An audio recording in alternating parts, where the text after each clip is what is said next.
Hi there, my name is Henry Lyons, and for my 3-minute story project, I'm talking about number 3, Dale Earnhardt, the legend of NASCAR himself. Dale Earnhardt was born on April 29th, 1951.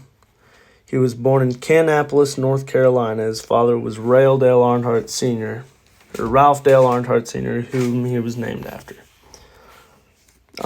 So getting started into racing, Dale was inspired by his dad.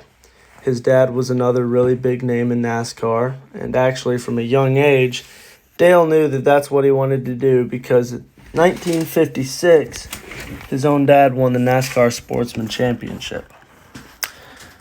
It inspired him so much that later on in 1963, at the age of 12, Dale was going to secretly steal one of his dad's own cars and race in one of his own races against him and one of his most feared competitors and almost beat them both.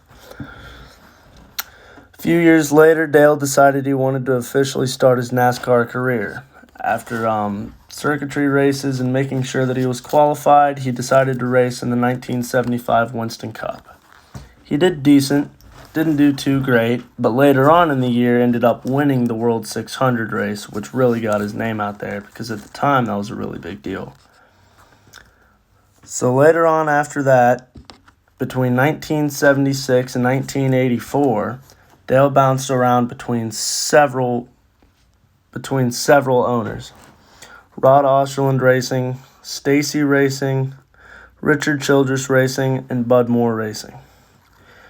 Later on in his career, Dale decided he was going to finish up with Richard Childress Racing and finished his career with them. Dale impacted all of the U.S. and especially impacted the sport of NASCAR itself. He was a pioneer in the sport. When you think of NASCAR racing, you think of Dale Earnhardt. Dale Earnhardt took his final race on February 18, 2001. On the final lap of the Daytona 500, he was in a legendary lethal car crash, and he died from head trauma in that crash. Dale Earnhardt was one of the most popular faces and names in all of NASCAR racing and will be for a very long time to come.